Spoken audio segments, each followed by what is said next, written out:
This show is part of the Head Stuff Podcast Network. Hello and welcome to Shy Talk, an Irish history podcast. Today we're joined for the third time. So we calculated. By Dr. Andrew Dorman. I think you'd just gotten your doctorate the second time? I was submitting. Okay. Yeah. So over the course of these 3 episodes, we've seen you go from boy to man to doctor.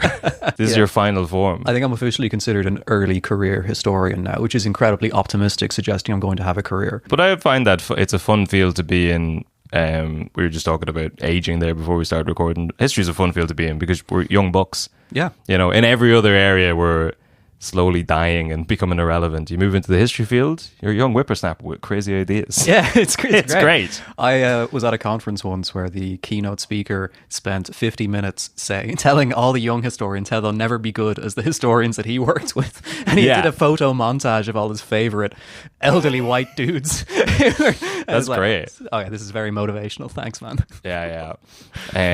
But you've published a book now. I have a book now. Yes. It's got a really snappy title. It's, The British Army, Society and Soldiering in Ireland, 1699 to 1793. Beautiful. Very, very specific date range. Because you picked a very specific period to purposely avoid any of the bits that anyone knows about. Yeah, in essence, yeah. Because I don't do the Boyne. No, you're right after. So 1690, big defining battle. There's an awful lot written about that. Big impact on culture. 1798 and all the late 1790s. Everything happened in Belfast and then Robert Emmet 1802. So you've avoided those beautifully and focused on the period, the Protestant ascendancy. Yes. The period that most historians just kind of hand wave over as nothing happened. Exactly. I think it's the longest run without a rebellion on the island. Is that right? Well, I think it's because the Scots were doing most of the rebelling. So they're doing what? The Stuart Rebellion? You had 1715, 45 as well. So, and I think there's one in between there as well. So they're doing most of the legwork, I think, in the kind of mass uprising against the monarchy. Sure. Whereas Ireland, under the penal laws, has a trickier time of... And all our soldiers have gone the flight of the wild geese. Yeah. They've all left the island. And as you're going to tell us, the ones that stay behind, a lot of them put on the red coat and pitched in for the Queen. King and Queen, I suppose. Yeah, sure. Queen at the beginning and then King, usually German King, as we move through the century. Yeah.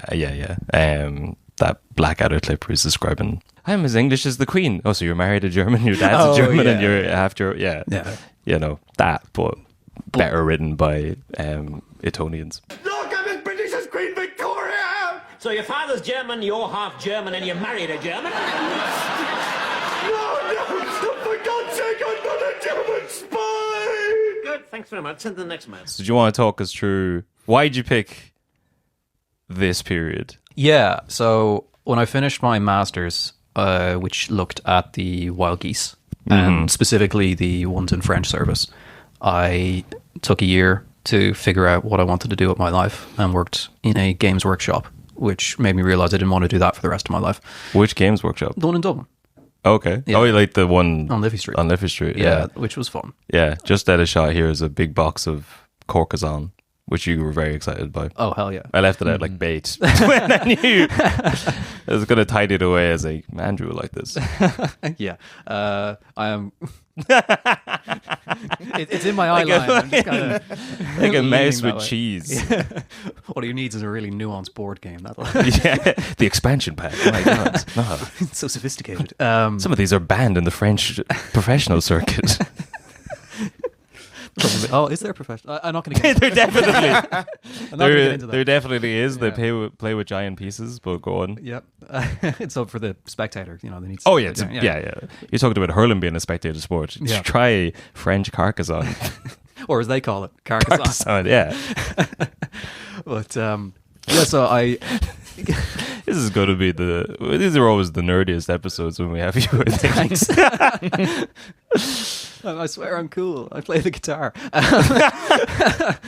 But getting into academia proper, you need a PhD, and a PhD is a very difficult thing to get because you don't get paid during it most of the time. Yeah. So I needed to find funding, and the only real way to do that was to apply for state funding through what was then the Irish Research Council. It's now Research Ireland, and I didn't get that. But I saw DCU were advertising a scholarship for their PhDs, so I looked at their list of academics, and one of the big names there, who my PhD supervisor, who then also lent a bit of a hand with the book, was Professor James Kelly, and he's written a lot about everything. Okay. He's got encyclopedic knowledge on the period. So I arrived into his office and I was like, listen, I want to do something about the Irish abroad. And he didn't say no, but he heavily suggested I do something else.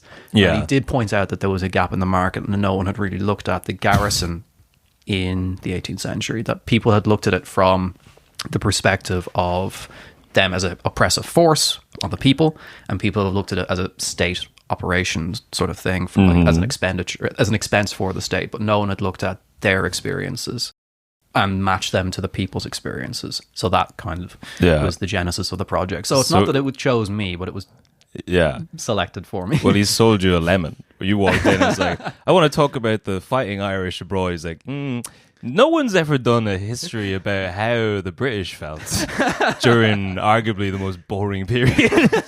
The least glamorous 100 years in Irish history. What was the British soldier experience on the island? You're not entirely wrong, and I might be misremembering it, but yeah, in essence, that's sort of how it worked. But to his credit, and he was right, no one had done it. Yeah. And I think the reason partially is because when you look at the 18th century, most of the material was incinerated in the 1920s.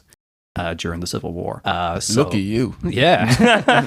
So you have to look elsewhere, typically London, but also online. A lot of newspapers survive. So it would have taken the focus of a PhD to do the legwork, because once it's one of the few times in a research career where you can just sit down and just spend days researching. Because once you get into a lectureship or something like that, you also have to teach and grade. And then your summer, you might get to do some research if you're lucky and you're not doing conferences and stuff. So it's an opportunity to do sustained research.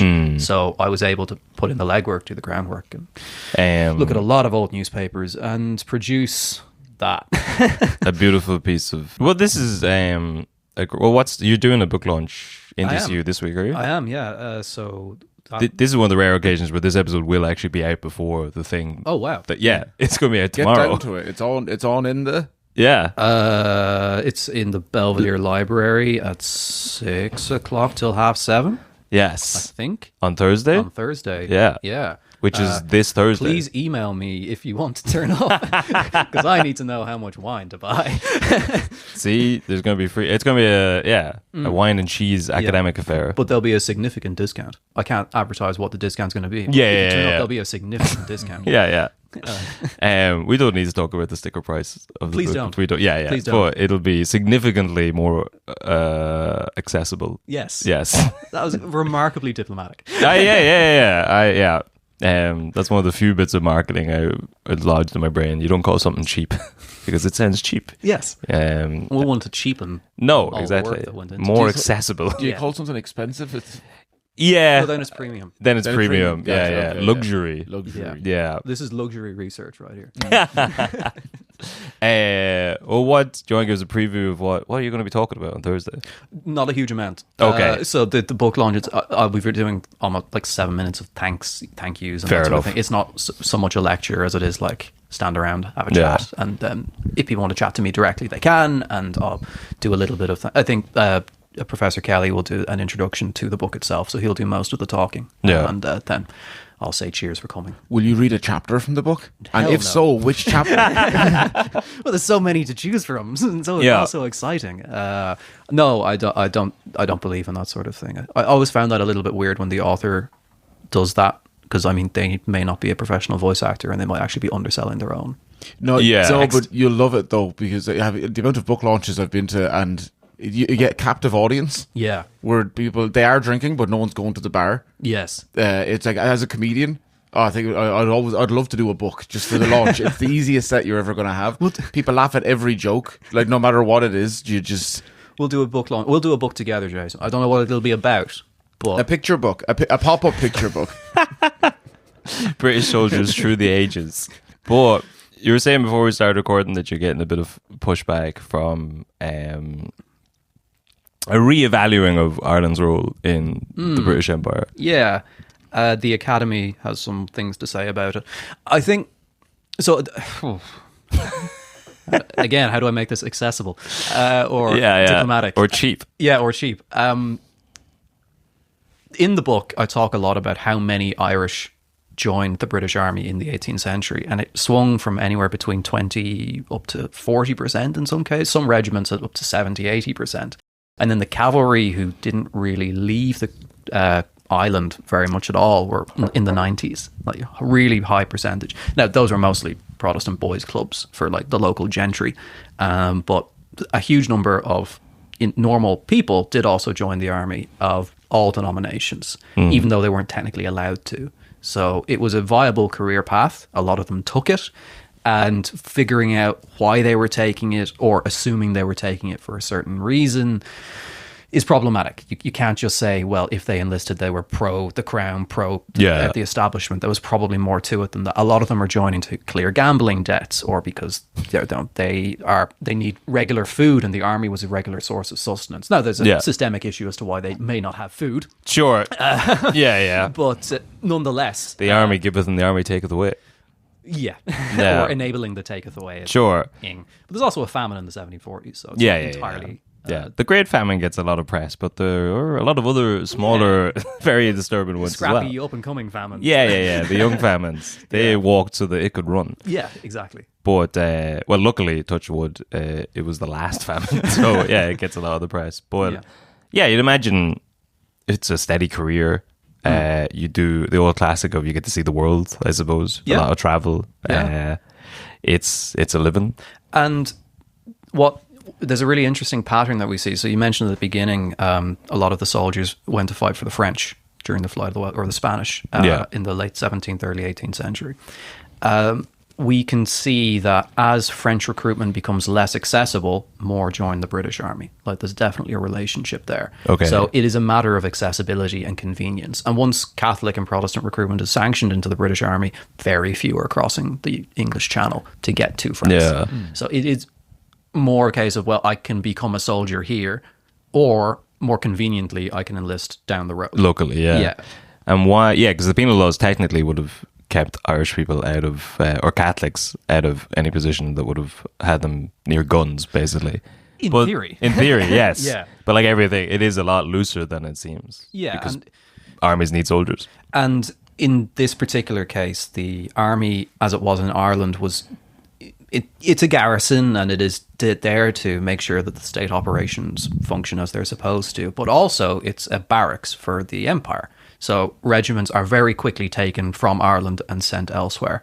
There's a famous case of this in 1755. The General Braddock is told, go sort out what's going on in North America. So he pulls 2 regiments out of Ireland, takes them into the forest, and they get cut to pieces at the Battle of Monongahela by the French and Canadian militia and their Native American allies. So those regiments would probably have been rapidly recruited, mostly Irish, and then shipped across the sea. Yes. So that need to recruit rapidly locally, and the fact that you're at a comparative disadvantage as an officer if you're recruiting in Britain for regiments in Ireland. Irish soldiers are paid less.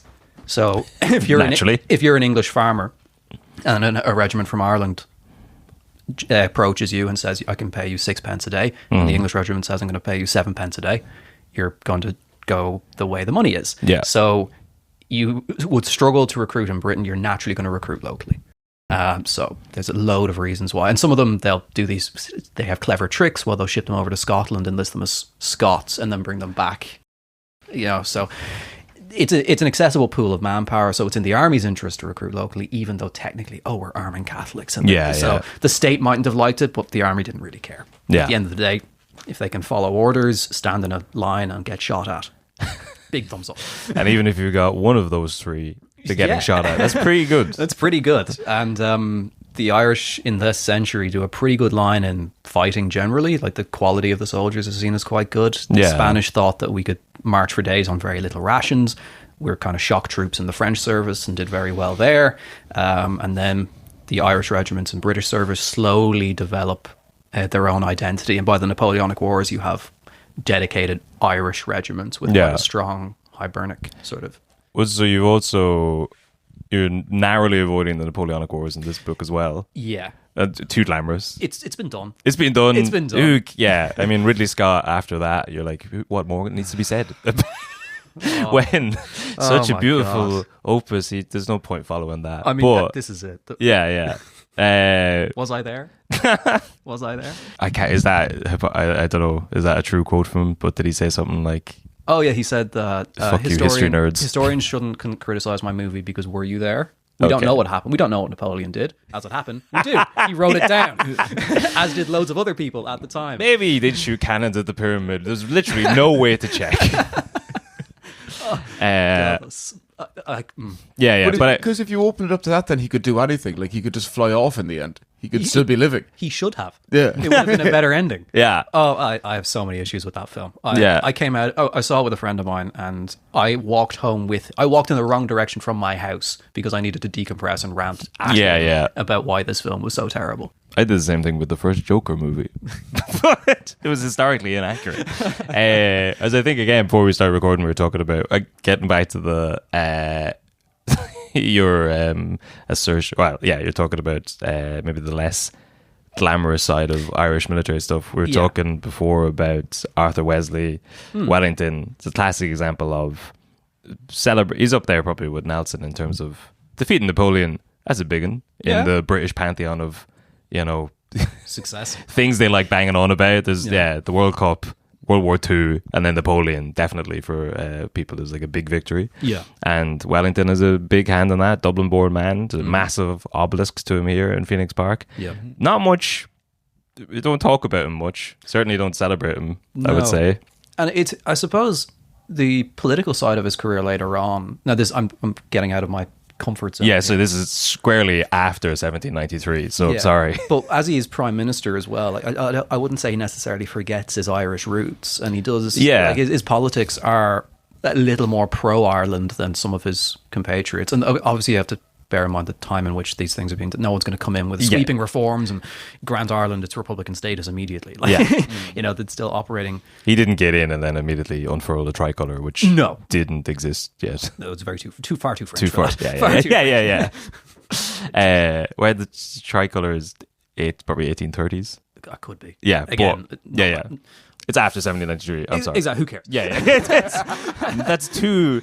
And again, we don't need to talk about Arthur Wesley, but that's a prime example of like. So what? Yeah. So going back, probably the biggest. Maybe I'm wrong on this, but I think the biggest military activity that the British Empire gets involved in this period is the American Revolution. Okay. Yeah. Good question. So I would say 7 Years' War is probably a bigger war. Yeah. Because multi-theater. It's not the first modern war, but it is the first one that is fought on that scale. British soldiers fight in India, European theater proper, and then North America. The American Revolution is such a serious affair that they do contribute a huge amount of manpower across the Atlantic. I can't remember off the top of my head, and I probably should know which had a larger military sort of contribution. But the really good data exists for the American Revolutionary War. The 7 Years' War is a little bit more opaque. Okay. So I'm more aware of the contribution to the American Revolutionary War. And there was Irish on both sides of that. Yeah. And I was before we started recording, I was complaining that when you look at the Irish contribution on the American side, they're willing to accept grandchildren, great-grandchildren, anyone with an O in the middle of their two names. Oh, clearly is Irish. And, the Irish won the war for Washington. And I have data that show that a huge number were born on the island that century and joined and then went and fought, but they're not considered Irish. Yeah. And I think that it's not necessarily doing them a disservice, but it's taking away history is all about representing the people of the past in as most accurate a light, not necessarily a best light. That's not true. Well, history is about picking and choosing. Padraig Pearse is a gun-wielding soldier. Arthur Wesley is just some nerd. We don't need to talk about him. He was a nerd. He was, we've been sure. Although better in bed than Napoleon. Oh, yeah? Yeah, apparently they both What about Pearse? Yeah. I don't think Pierce had the same relationship with that particular woman. But The less said about his bedroom activities, the better. But moving on. Yeah.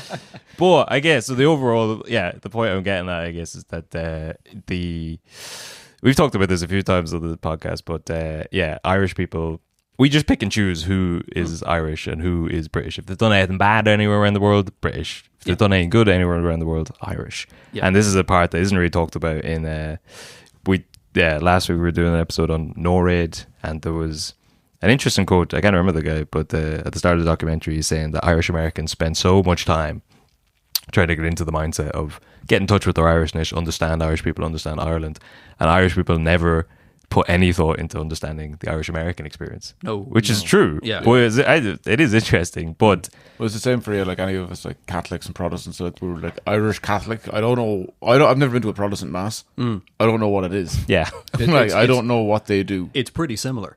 Yeah. Maybe that's the scary part. You realize that we're not so different. But I was at a Protestant wedding once. Well, because the only thing I do remember is like in secondary school, one of the girls in our in like Bagnallstown, she was Protestant. Because usually the Protestants would go to like Kilkenny College or like to a fee-paying school, but she didn't go to into like the hall to get the ashes on Ash Wednesday. Yeah, because I was like, oh, that's the only little glimpse into. There's a difference between you and I. I think in general there's less pageantry and less focus on the misery in Protestantism. Ironic given its origins. Sure, but less stained glass stuff and less. Yeah. We're all worthless worms. Yeah, lots of iconoclasms. Yeah, and that kind of and stripping out all the wealth of the church, that sort of thing. Yeah, and a lot of deal making, and it's just more. Everyone gets together and hangs out with their neighbors of a Sunday. Yeah, and everyone leaves feeling better about themselves. Yeah, which is an unusual experience compared to the Catholic Mass, which is slightly more guilt orientated. Much more guilt orientated, but I think that's better. It is better. You're guilty. You are. Guilty. We are guilty. Yeah.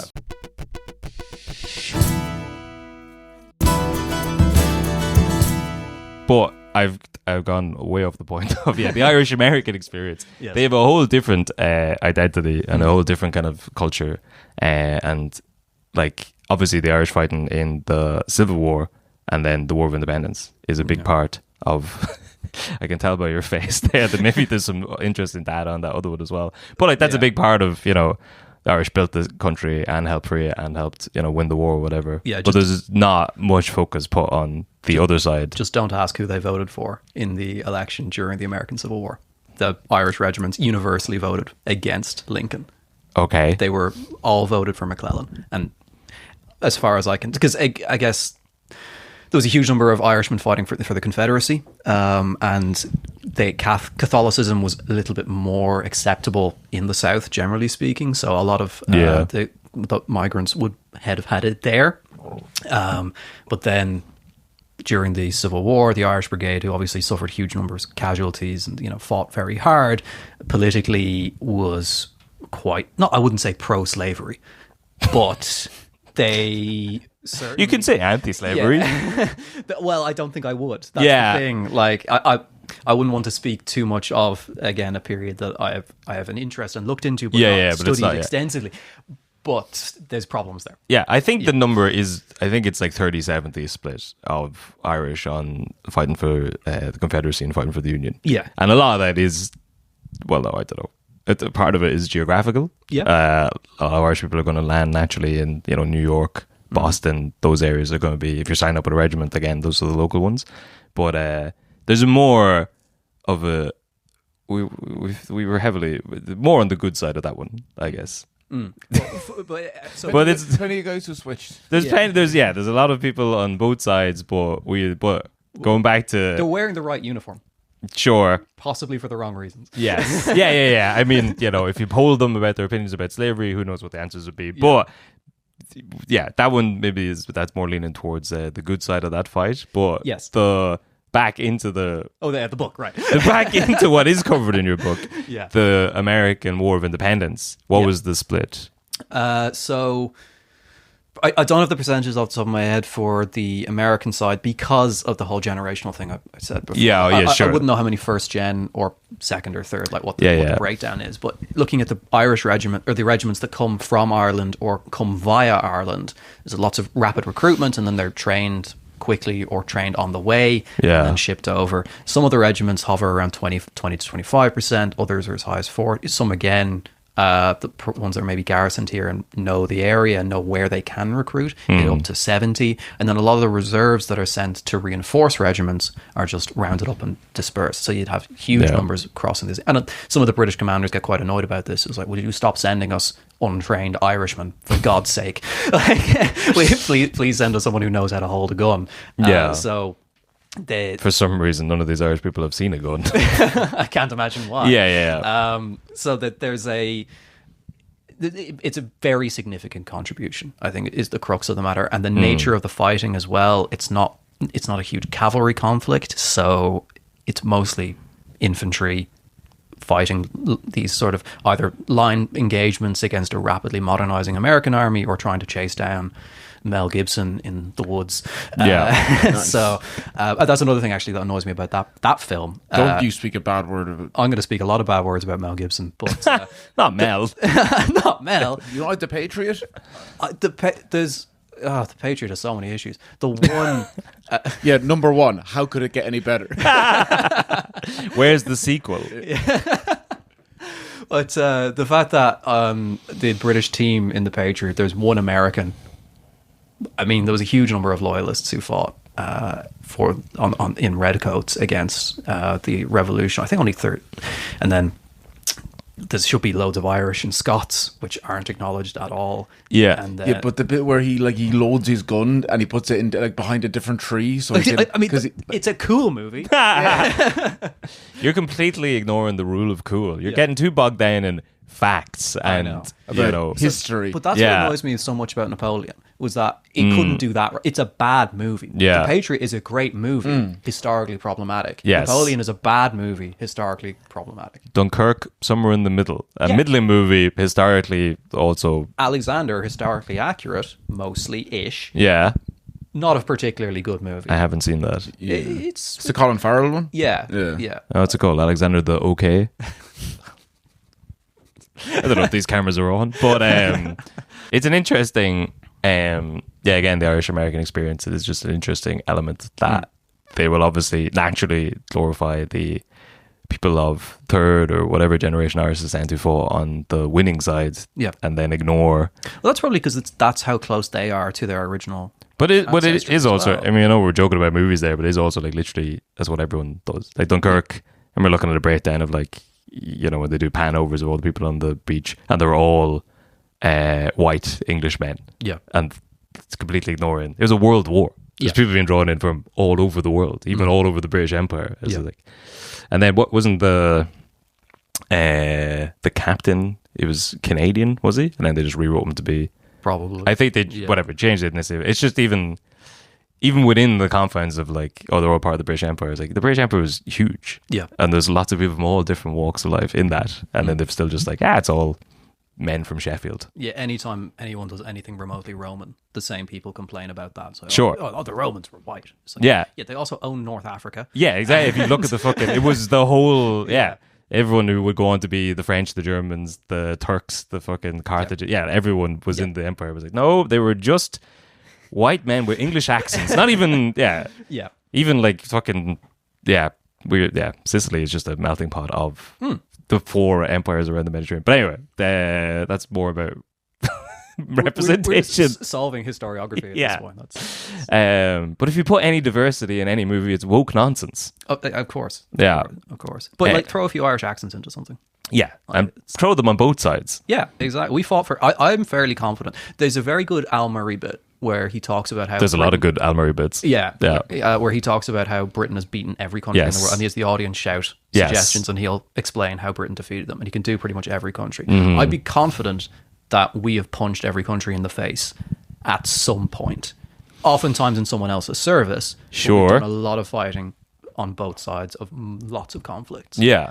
Particularly in the 18th, but also previous centuries too. But the Flight of the Wild Geese, you've got heavily trained, motivated army that all just gets sent off to Europe at the same time. Like that must be a quite unusual occurrence. Yeah. So you've got a very well trained military army, and now they're just guns for hire essentially, and heading off to like that would do a lot of lifting for other people. Yeah, for other people, and then go and fight in lots of global wars. And so I mean, the Spanish army.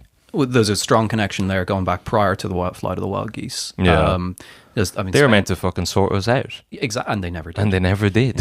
Damn you, Rinuccini. We could have been living the Iberian lifestyle if it weren't for those. The big lump arrives in France, or the hump of them arrives, and you end up with this strange anomaly where you have the original exchange of soldiers that took place with Mount Cashel's lads crossing over in exchange for French soldiers who didn't do a huge amount at the Boyne but fought more later on. Yeah. That exchange is folded into the French army proper. And then the wild geese that come over with James and set up shop outside Paris in Saint-Germain, they aren't in the French army officially. They're sort of their own force. So Sarsfield, etc., is cooperating with the French, but technically there's a unusual hierarchy present there. And eventually they are gradually folded in to the original 6,000 Irish Brigade and also other areas in French service. But we end up there's Irish officers in Russia, Austria, Sweden, definitely Italy. We get around. It's fairly impressive. We all went to save the Pope in the mid 1800s. Yep. Yeah. I don't know if it's still there, but the Collins Barracks, they had a great. What would you say? You're just talking about like Irish soldiers fighting abroad. Yeah. They had a great section in the museum for a long time. I think it might be still there. I think so. Yeah. We get around. We saved a Polish princess at one point from kidnapping. That was a good one. And the Irish lad who repelled, or I think that the guy who carried Jan Sobieski's flag at the siege of Vienna was Irish. And the fella who he was one of the captains in the Austrian defences there, and a baker. So this is a completely different story, but the story behind the creation of the croissant, allegedly, is that we can claim it. Yeah, we have a strong hand in it. Okay. So the story is there's a bakery in Vienna, and the baker hears tunneling under the walls because his bakery is near the walls. Yeah, and he hears this and notifies the guard captain, who is Irish, and he brings some lads down, and they prepare a hot molten surprise for the Turks when they break through the bakery wall and they repel the attack. And the story goes that this bakery is given permission to create the commemorative pastry, to acknowledge that the defeat of the Ottomans and the saving of Christendom. So they make this crescent shape wrapped up like a turban. That is the croissant, and then Marie Antoinette brings that to France. That's the story. That is why would you commemorate the occasion with a very Arabic symbol? Yeah, look who we've defeated. Yeah, okay. We're going to eat them. Yes. Yeah, okay. Let them eat croissants. Let them eat croissants. Our victory will be the deliciousness of our croissants.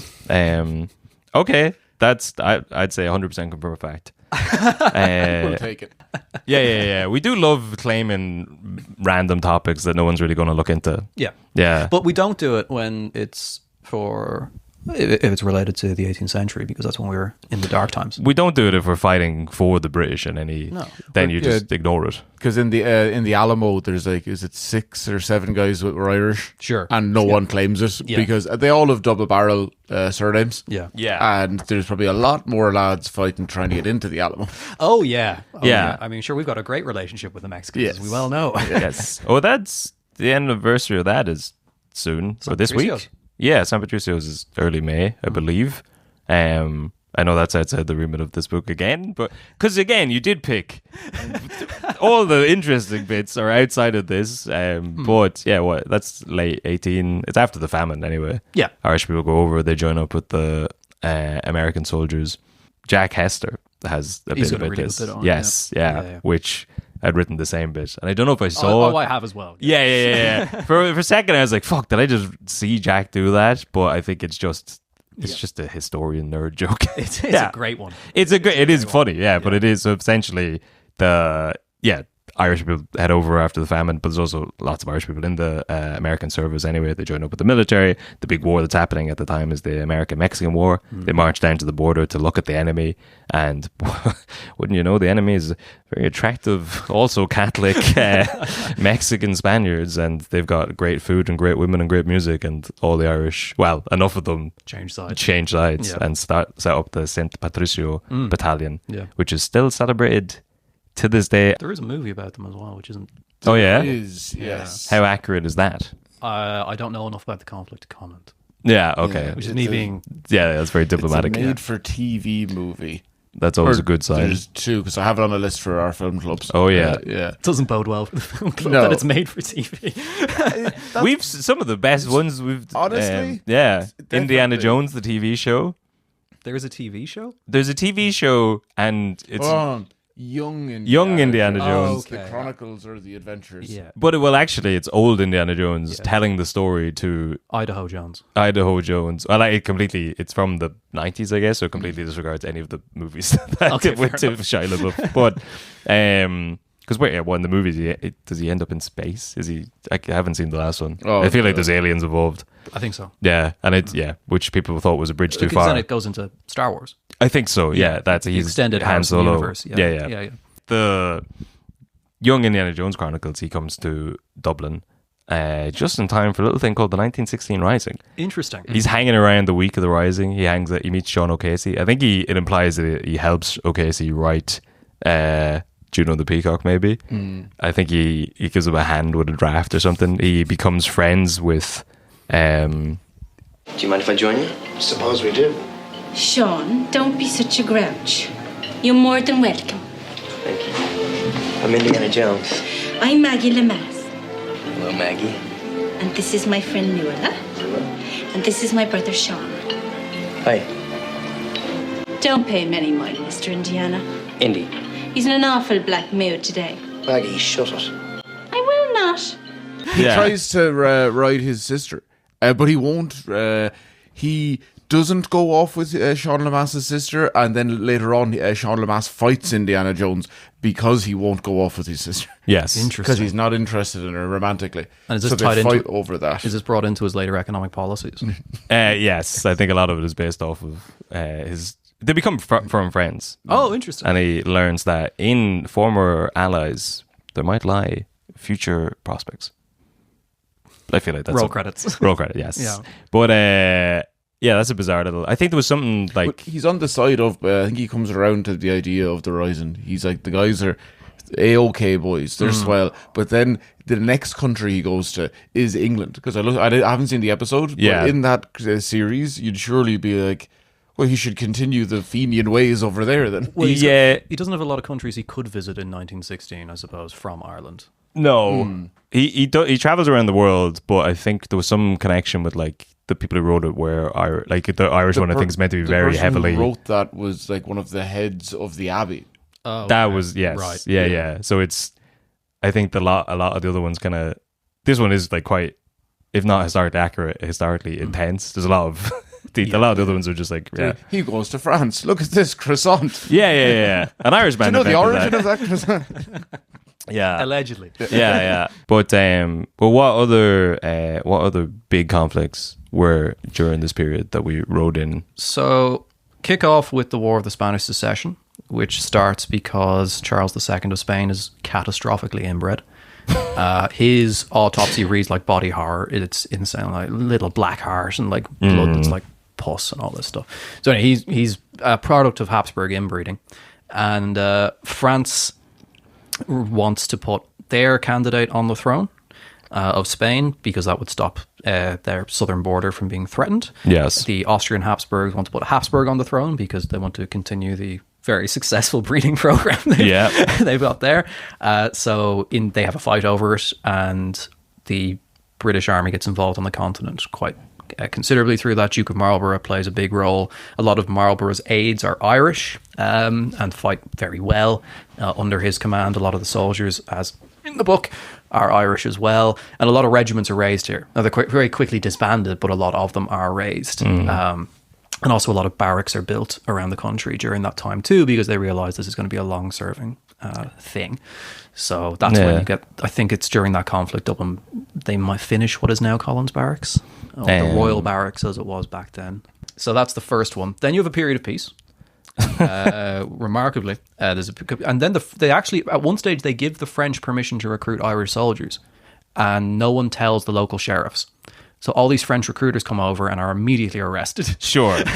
That seems like entrapment. Yes. Like, why don't you bring your soldiers over here and round up Irish Catholics? Well, their main issue is like, you can't recruit these guys because they wear red too, and that's very confusing.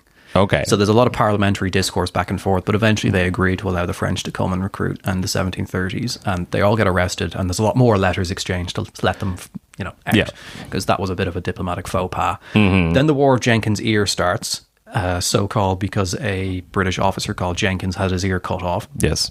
Obviously. Of course. Obviously. So that's 1739-ish. Mm-hmm. And then the War of the Austrian Succession starts. There's a lot of secession wars in this. Yeah. The Austrian Succession starts because Maria Theresa takes the throne of Austria, and she is a woman. And this is deemed completely unacceptable. I know. Because her father had spent most of the last years of his life trying to get everyone in Europe not to attack Maria Theresa when she comes to the throne. He dies, and everyone reneges on their promises of course. Immediately. Well, a lot of this time is it's a lot of the same families are intermarrying to set up dynasties. You're like, oh, France and Spain are now coupled together. Yep. But then you add in massive inbreeding. Yeah. It's extremely difficult to keep these two, like, they're very different cultures. You put one person in charge of it, maybe they can hang on to it for a while. Yep. When they die, they're extremely inbred son/nephew/ whatever. Usually isn't up to the job, and then big wartime. Big wartime. Big wartime. Yeah. And every Britain's always like, we don't want to get involved in European politics, but there is an opportunity to fuck things up for a while. So we can fuck with the French. Is that? Exactly. Yeah. They have a constant policy of if in doubt, attack the French. Attack the French. Yeah. Our attitude towards them is their attitude towards the French. Every time there's something going on, they'll take a pot shot at the French. Yeah. And the British actually do quite poorly in that conflict. Their commanding officer is a chap called the Duke of Cumberland, who Scottish listeners will probably be familiar with as the man who orchestrated Culloden. But he is a terrible commander. Okay. He's useless. So he loses several battles. It's also the war in which the British king or English king leads an army on the battlefield for the last time. George II wins the Battle of Dettingen by standing there and letting the officers do all the work. But he's there. Yeah. So that's a big one. So the British kind of muddle their way through that, and then you've got a brief period of peace, and then the 7 Years' War starts, which actually lasts for 8 years. Yeah. Because history. It's not as catchy. Yeah, exactly. And that, as I mentioned earlier, global conflict, huge contribution. And one could argue that it's not properly resolved. That the French are very unhappy with the resolution because they lose chunks of Canada and a lot of their India is gone. The Irish person responsible for that, as it happens. The beautiful officer who led the Irish Brigade at the French victory at Fontenoy during the War of the Austrian Succession is a man called Delali Tollendal. He is then put in command of India and loses it. Yes. And he's guillotined. Yeah. And scapegoated for that. But again, lose India. It's massive. Bloody hell. Brilliant. Check your pockets. But again, there's a lot of that where, like, we've covered different Irish generals who are, in charge of huge swaths of the early American colonies. India, not only are Irish people fighting in these conflicts, but at certain times they are in positions of extreme power. The East India Company is riddled with us. And Scots. Yeah. But again, we can just wash over all that and say anyone who is in charge of India is probably British secretly. Oh, definitely. Yeah. Definitely. Yeah, 100%. So then post 7 Years' War, there's still a lot of tension there. Then the Americans kick off in the revolution. Yeah. Britain gets involved in that. France gets involved in that, as does Spain. So that turns into a European conflict as well as a American one. The British lose. And oh no. And then post 1780s, you've got the Revolutionary Wars starting, and Britain's role in that is chiefly naval. They provide a lot of naval support, raid the French coastline, just randomly attack Naples, get a crack, of course, this sort of thing, and then you're into Napoleon. So it's, as much as it is a period of lots of conflict, the scale is very different, and that's one of the reasons why I stop in 1793. I could have gone later, but post 1793, the army grows substantially. And to use academic terminology, army prior to 1793 would be considered ancien régime. Okay. So quite small. And then afterwards, you're getting more, not quite conscription, but mass recruitment, volunteering. Napoleon changes the game with... Huge game changer. Yeah. What if instead of Like just give everyone a gun? Yeah, 442 out the window. Like Yeah. we're into a completely radical wing-back meta. Yeah. Sort of. He was dominating the league for a while before people were like, what the fuck? We could... Yeah. He's got more soldiers than all of us. Yeah, and he doesn't need to train them. Just No, yeah. It just turns out if you give someone a decent enough weapon... Yeah. Fine. And then, convince them ideas of liberty and fraternity and, create nationalism. Yeah, exactly. It's that South African World Cup rugby sort of blitzkrieg effect where you just sub in all your forwards and just go for it, I think maybe we talked about this in the last episode, but because he kind of maybe invents mass conscription, but back in the 1600s, so before this period, there was a kind of, when does that change? There's an idea that the military revolution. Well, you shouldn't have a military. You shouldn't have a standing military outside of wartime because that's what despots do. Yeah. So there's a kind of weird. They keep building up the military. So that's kind of like what this. You have to rapidly train a military every time there's a conflict, which is all the time. Yeah. But in between that, people are sent home. They're not paid as soldiers. You've got stuff like, isn't Cromwell pay all his soldiers to go and map out the country, which we should. Perfect geographers there. We should do an episode about. That's just such a funny. I think that's what Brian Friel's translations is about, or it's definitely set during that period. But it's a very funny idea to be like the men who came and sacked burnt Drogheda and Cromwell's army. They come back 10 years later and they're just asking rural farmers in Donegal to be like, "What's the name of this field here?" It's like, it's an insane situation. But anyway, yes, there's no standing armies. But when does that change during this period? Yeah, that would be right at the beginning of the century. So okay. Academically, again, there's this term called the military revolution, this idea that as armies get bigger and more expensive and large, or I was already said bigger, there are political changes that come off the back of that. Mm-hmm. So the military gains more power and there is fear of this kind of despot tyranny sort of thing. People like Jonathan Swift wrote extensively about it. He was really anti-army. Yeah. And he really didn't like this idea that 12,000 men will be permanently garrisoned in Ireland. Britain as a whole is quite against a standing army until Marlborough starts winning. And then they think, maybe this is a good thing. Sure.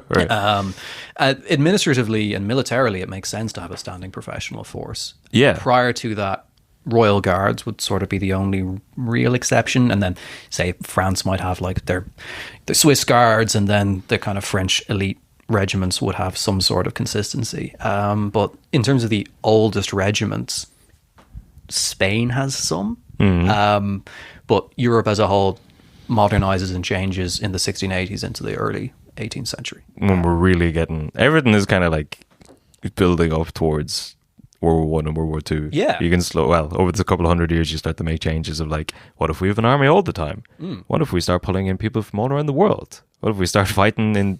Why just have one theatre of war? Well, we could have many at the same time. Yeah. All that's missing is industrialization. Yes, and yeah. when that happens. Yeah. As the scale, you can start industrializing communication breakthroughs where you can suddenly, send messages to multiple different regiments all around the world. Then we're really cooking. Yeah. And it all boils up to Hiroshima, I think, and then everyone's like, all right, well, we've maxed out war. We've war maxed.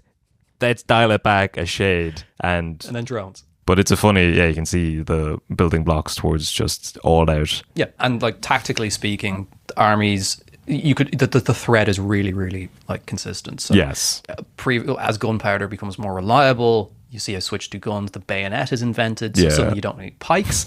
So everyone can be a pikeman. So you don't need those. So everyone now has guns, and they become more accurate. So how you shoot people becomes more important, and that sort of drill becomes more important. And that's why standing in a line becomes important.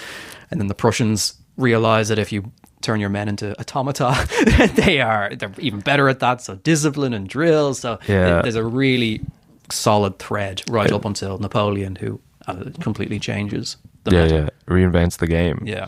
As shown in the great Ridley Scott That's what movie. I was just going to... Oh, sorry. I was going to say Barry Lyndon. Oh, what a movie. Very good, yes. Is that in your period? It is. It is. It's pre-Napoleon? Yeah. Barry Lyndon's just 7 Years' War. Does he come up in this at all? Lots of people like him do. So that's a no there, but I could see... But That's your equivalent of a clickbaity headline, which Yeah. is it's a Barry Lyndon-esque figures. Exactly. Which, for the 5 people that have seen care that movie. about Barry Lyndon. I mean, it's the perfect film in a way for the book because it is an Irish gentleman who joins Yeah. the British Army. It is, yeah. It's the book. It is actually, it is, and it has that same issue of like, not issue, but like this is a period that we don't. There's so many Have hokey the movies. IRA threatened you in the writing of this book? I've been called a West Brit. Yeah. So, but not by a member of the IRA. That was just a rude comment left online. But you don't know they weren't a member of the IRA. That's true. They're back now. Yeah, have you been getting much negativity on your? Because this is just showing. Like, I don't think you're glamorizing Irish participation in these conflicts. No, I'm not saying it's a good but it's just thing. that it happened. Exactly. And it's a thing that like Barry Lyndon is very much focused on an area of Irish history that doesn't get cinematized. No. There are many contributions to the rank and file, and then often higher levels in British military endeavors. Yeah, I mean, the title of the book is The British Army. Yes. But technically in this period, it is the Irish... Oh, God, it's complicated. Is it the Yeah, British yeah. Army in Ireland because it's being paid for by the Irish government Okay. and housed by the Irish government and has a lot of Irish in it? So, but with the Act of Union hasn't happened yet, so are they Yeah. British? I mean, it's What is your diplomatic term for the combination of Ireland, Scotland, England, Wales in this period? Atlantic Archipelago. The Atlantic Archipelago. I think that's how I refer to it. Okay. Yeah, I don't say British Isles. I'm quite No, careful British about Isles is gone. Yeah. Atlantic Archipelago, It's great. that's a mouthful. Yeah. I don't know. The East Caribbean. No, there's some. Now we've got it. The East Caribbean. Okay, all right. Yeah, because when you get into, like, when I'm doing walking tours, I'll just you just use Ireland and the UK a lot of the time, Yeah. which are terms that don't make sense for big periods of Irish. Like, the UK doesn't exist at this point. Well, There's Great There's Britain. the United Kingdoms of England and Scotland. True. Okay. Yeah. So the UK does exist, but it's the U's, the K's that are U'd are different. The Union flag is missing a bit. Yeah, but even the terminology just becomes difficult. Yeah. And this is a whole part of the whole issue of like who is Irish and who's British. It's so And the usual way that we decide is whether they did things that in 2026 are align with us morally. Yeah. If they do those things, Irish. If they're against them, British. And all I can do in the book is I use geographic birthplace. That's all I can do. Yeah. And I say that at the beginning, like, this is my metric. If you're born on the island, I will refer to you as Irish. Don't you have like unattributed quotes from them that can't be traced anywhere where they talk about how great they love the old country? I've got a few cases of people declaring themselves for different kings and being murdered for it. So there was a watchman on Cork Street, I think, and he was asked, "Are you for King George or King James?" And he said King George, and they killed him. So there were some cases in which identities bubble up, or how they saw themselves, or how they might have politically aligned themselves. But it's difficult even to get into the mindset of like, even if you are, well, I was going to say Irish, like, does the idea of an Irish nationalist exist then? Or if you are, if you want more autonomy of your life and you don't align with Britishness, does that just mean you root for King James? yeah, You know what I mean? Like, it's not binary. it's not, but it's also not like, Well, the idea of a king is so rooted in how society works exactly that you can't envision. Like, you're not going to envision the fucking Dáil in the democratic state or like that. No, Like, and even- all that's so far away. Like the French Revolution is the quintessential. Yes. But like when that kicks off, most of the French who are on board with the revolution want essentially a constitutional monarchy. Yeah. Like killing the king isn't on the table for quite some time. It's it's hard to wrap your head around like how. I was going to say revolutionary. It's literally a fucking revolution. Yeah, but that's a crazy concept. and what happens post? I mean, then Napoleon becomes emperor. Yes. and then they get them with a king after the fact. They still go back and Like- forth between the So the Well, we're getting rid of the idea of monarchies, but me and my heirs will routinely run this country for the next 100 years or so. yeah, and like the United Irishmen are obviously inspired by what goes on in France. Yeah. And there's a huge amount of kind of takedowns, like, oh, we could have an assembly similar to their assembly and everything like this. But the thought that they are fighting for the same things that, say, people were doing in 1916 and the 1920s. Yeah. I don't think it's fair to draw that comparison. Yeah. I think that there is a lot of nuance to it, and it's nuance that's irritating to explain because it's so complicated. And it's not going to make you a lot of friends going, well, actually. Yeah. But it's important. It's easier just to have a movie about the American Revolution where one side is Irish men with paddy hats and pipes and pints of harp. Yeah. And the other side is just British men with mustaches. Yeah, exactly. And by British, I mean from London. Of course. Yeah. And they all sound like they're And they all sound like, or Yorkshire. Those are the two acceptable accents for a British soldier. I don't know, did you ever look into, I don't know, we never really did an episode about it properly, but I think there's a during the 1916 Rising, there's an idea of trying to get, I believe, Prince Joachim the First to come over and be our king. Did you ever come across that?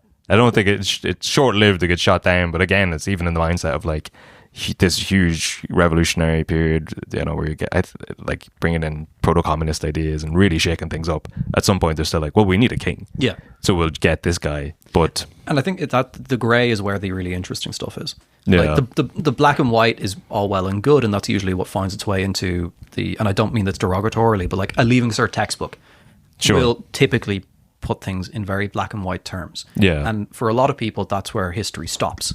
If they even do Leaving Cert, Junior Cert might be where it stops. And I think that's really unfortunate. And one of the great things about podcasts is people can find their way back into the discipline. Yeah. Hopefully with nuance. I mean, you can just have people ramble for however long we've been talking now, and you know, say so much that they almost say nothing. Exactly. Yes. Which is a history. There's just so much information there. It's hard to parse, and then eventually you boil it down to one simple idea, and then you're back to black and white again. And then you listen to Dan Carlin. Yes. Is he still doing stuff? I don't know. He's probably writing some incredible epic theatre about the Russian front or something like that. Yeah. That'll take 26 years to come out. Yeah. Yeah. It'll take me 26 years to listen to it. Oh, yeah. But you got to get out of here, right? Yeah, ideally. Yeah. Oh, yeah. Well, we'll wrap up. We'll wrap up. Well, yeah. So, I mean, if you're listening to this and we've also got a show on Thursday, but if you'd rather go to Andrew's show, email me. Email him. AndrewDormanHistory@gmail.com. There will be free wine. There will be free wine. I think. There'll be flyers for a discount code of the book and maybe like 12 copies. Yeah. If you're a real fan, I think the times work out that you could hit both. Yeah. Your show and our show. Oh. Yeah. That's brave. That's brave. But you know what? You sitting there listening, fucking do it. Yeah. I think ours is sold out, but it's just... Well, way to rub it in. If you show up at ours with a discount code for Andrew's book, we will let you in. That's a guarantee. Health and safety especially be damned. Especially if you have a ticket. No, you don't even need a ticket. Just if you have a discount for Andrew's book, you're allowed in for free. Excellent. Yeah, but and where can people buy it? Are you doing a bit of a book tour?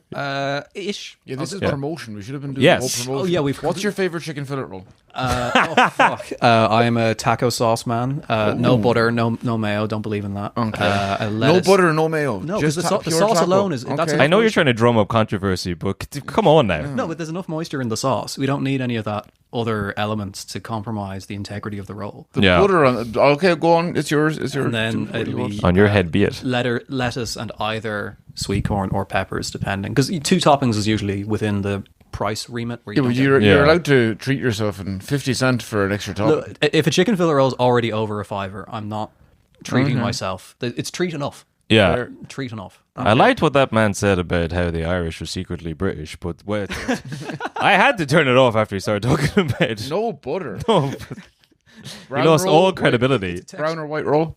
Either. Okay. It depends on the mood I'm in. To be honest, though, I'm a big fan of the tomato wrap. Oh yeah, same fillings, but in a tomato wrap. I feel you get more of bang a tortilla. Yeah. Okay. I'm starting to realize I'm very hungry now. Same. Yeah. Same. But back to the book. Yeah. No, I have a list of Irish names. I want to see if you can pronounce. Do you ever notice that sometimes our place names are pretty funny? Yeah. You know, kill, hilarious. That is funny. Yeah. You're doing a little bit of a press junket. There'll be some seminars and stuff for different societies and things like that. What's the best way to find out about such things? Jeez, that's a very good point. Because I mean, I'm not going to post about it on my comedy Instagram because I don't really. Yeah. Yeah, I mean, It's sad to say follow me on LinkedIn, but genuinely that's the only place That's where it is. These sorts of things will get announced. Sure. But what I would say is if you are interested in this kind of thing, join the societies that talk about it, and then seminars happen that you will find interesting, because those historical societies are dirt cheap. The events are usually free or online. So, if military history is your thing, join the Irish Military History Society, especially if you're young, because you'll lower the average age by about 26 years. Yes. I'm part of I'm on the email list for the Kilmainham Historical Society. They meet in the local pub. And again, it's nice to feel young sometimes. There you go. It's nice. Yeah. It's nice.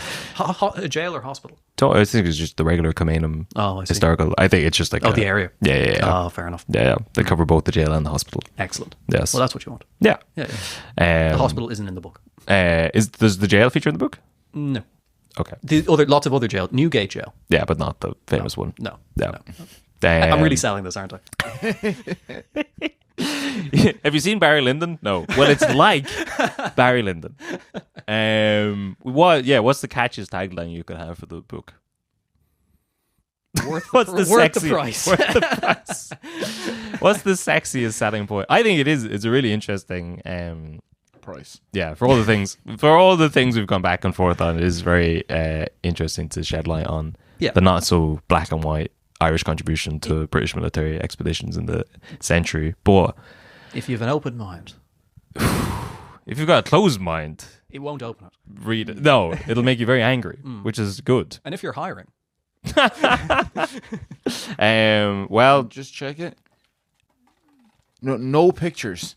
No, there's tables, unfortunately. There are. I did see a couple of tables in there. A lot of tables. But there's a picture on the front of the book. Yeah, there which is and the castle. There's also a woman who looks like a plastic slide from a children's playground on the left hand side, and ever since that has been pointed out to me, I can't unsee it. Okay. So there you go. Yeah. Why that's the courtyard of Dublin Castle? Yeah, because all of the paintings I wanted were locked behind prices that I couldn't afford. Okay. Fair. I mean, yeah, I'm sure it is significance to garrisons. They were there. They were there. I think. And it's a nice picture. It's a very nice picture. It does the job. Yeah. It does the job. Anything else you want to finish up on? No, thank you for having me. That was great fun. Thanks for coming again. That was very informative. All right. Good luck. After. This show is part of the Head Stuff Podcast Network, a hub for the creative and the curious. Shows are produced in association with Head Stuff and the Podcast Studios Dublin. Find out more or become a member at headstuffpodcasts.com.